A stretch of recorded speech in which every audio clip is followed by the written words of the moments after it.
అసలు ఇప్పటి వరకు ఏం సాధించావు, ఏం సాధించలేదని పక్కన పెడితే, ప్రస్తుతం ఒంటరితనం అనేది ఏదైతే ఉందో, అది మనిషిని ఇంకా ఇంకా దిగజార్చేస్తుంది. ఇంకా ఇంకా వీక్ చేసేస్తుంది. ఇంకా ఇంకా దాన్నేమంటారు అధపాతాళానికి తొక్కేస్తుంది. దీనంతటికీ కారణం మనం ఒంటరితనాన్ని భూతంలా చూస్తున్నాం. నేను ఒంటరివాడిని అయిపోయాను. నేను ఒక్కదాన్నే అయిపోయాను. నన్ను ఒంటరిని చేసేసారు.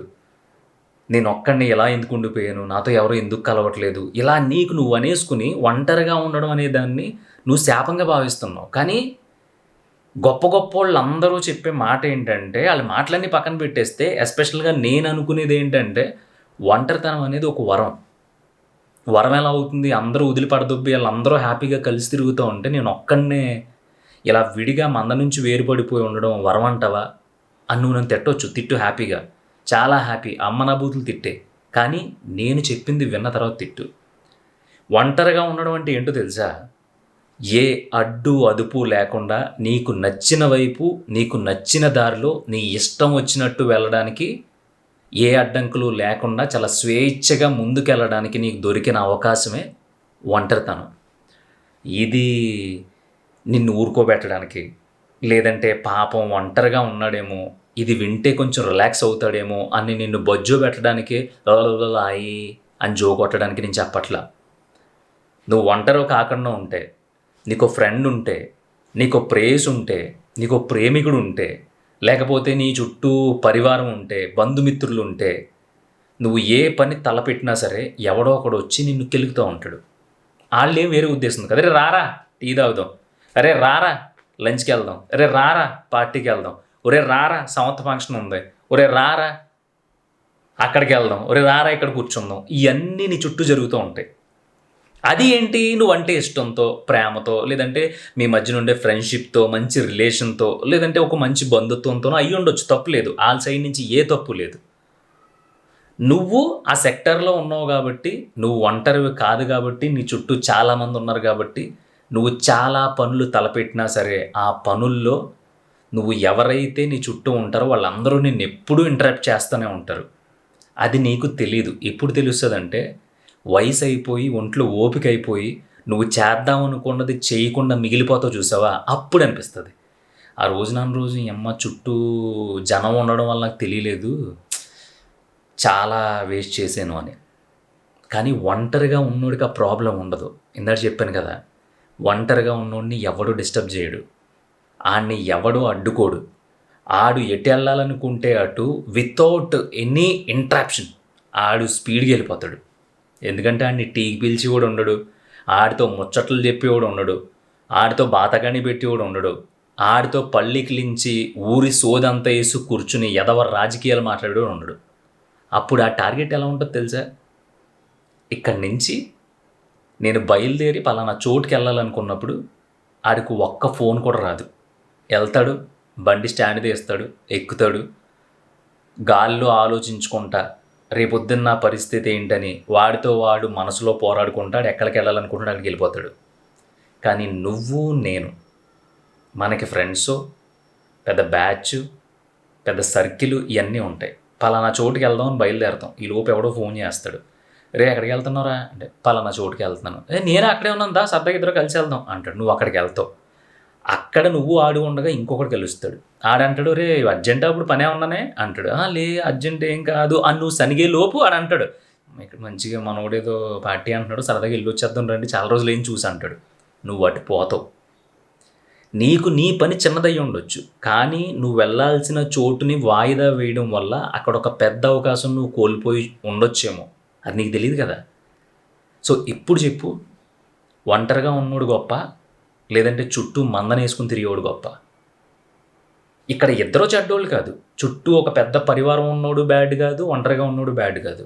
కాకపోతే నన్ను అడిగితే ఒంటరిగా ఉన్నావా, లేదంటే ఒంటరిని చేసేసారా, లేదంటే ఒంటరిగా వదిలేశారా?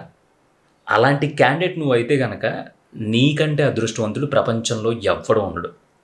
ఫర్ ఎగ్జాంపుల్, నువ్వు ఒక అమ్మాయివి, నువ్వు చాలా హోప్స్ పెట్టుకుని ఒకళ్ళ మీద నమ్మకం పెట్టుకుని ట్రావెల్ చేసావు. చివరికి ఆ నమ్మకం పెట్టుకున్న మనిషి కోసం నువ్వు చాలామందిని వదిలేసుకున్నావు, చాలామందితో శత్రుత్వం పెట్టేసుకున్నావు, ఇంక్లూడింగ్ నీ ఫ్యామిలీతో పాటు. యాజ్ ఏ అమ్మాయిగా కానీ ఇప్పుడు ఏమైంది, టక్మని ఈడు కూడా వదిలేసి వెళ్ళిపోయాడు.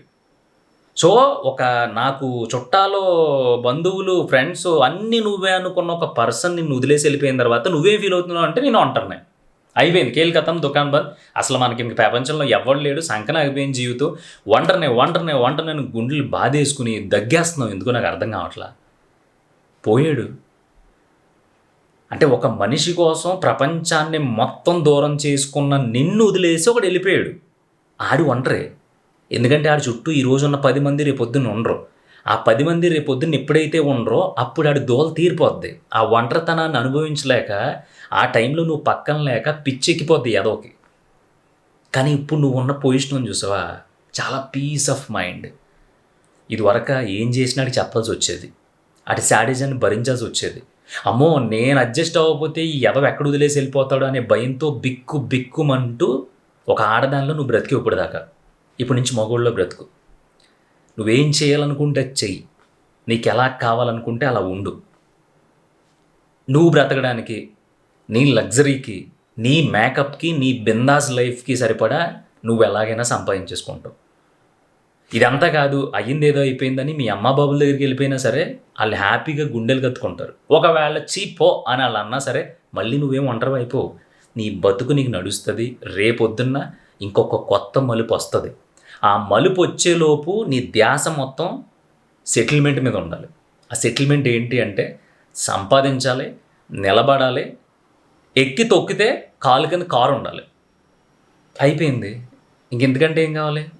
ఏంటి పృథ్వీ, కారు, డబ్బు, ఈ సంపాదన, ఇదే నా జీవితం అంటే? మరేంటి జీవితం అంటే మీ నాన్న దేనికోసం బతికాడు, మీ అన్నయ్య దేనికోసం బతికాడు, నువ్వు దేనికోసం బ్రతుకుతున్నావు, నీ చుట్టూ ఉన్న వాళ్ళు దేనికోసం బ్రతుకుతున్నారు. సరే నేను మంచోడిని, నేను చీమ కనిపించినా సరే దాన్ని తొక్కకుండా దాటుకుని వెళ్ళిపోతాను. తిండ్రా, నాకు నెల ఒక 30,000 వేయండి అకౌంట్లో, మంచోడు ఖాతా నెంబరు, మంచోడు అకౌంట్ నెంబరు, నా డీటెయిల్స్ మొత్తం మంచిగానే ఉంటాయి, వేయండి 30,000 అంటే ఎవడేస్తాడు? మీ ఇంటి పక్క సుబ్బారావు వేస్తాడా? ఇంటి వెనకాల వెంకన్న వేస్తాడా? లేదంటే ఈది చివరి నుండే ఈశ్వరరావు వేస్తాడా? ఎవడో ఈడు.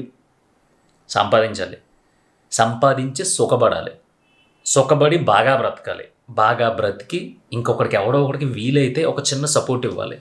నీకు ఇష్టం ఉంటేనే, లేదంటే అది కూడా చేయాల్సిన అవసరం లేదు. హెల్ప్ చేయనంత మాత్రనాడు చెడ్డోడు కాదు, హెల్ప్ చేసినంత మాత్రనాడు గొప్పోడు కాదు. సో ఒక ఒంటరిగా ప్రయాణం స్ట్రాంగ్గా మొదలు పెడితే ఇలా ఉంటుంది.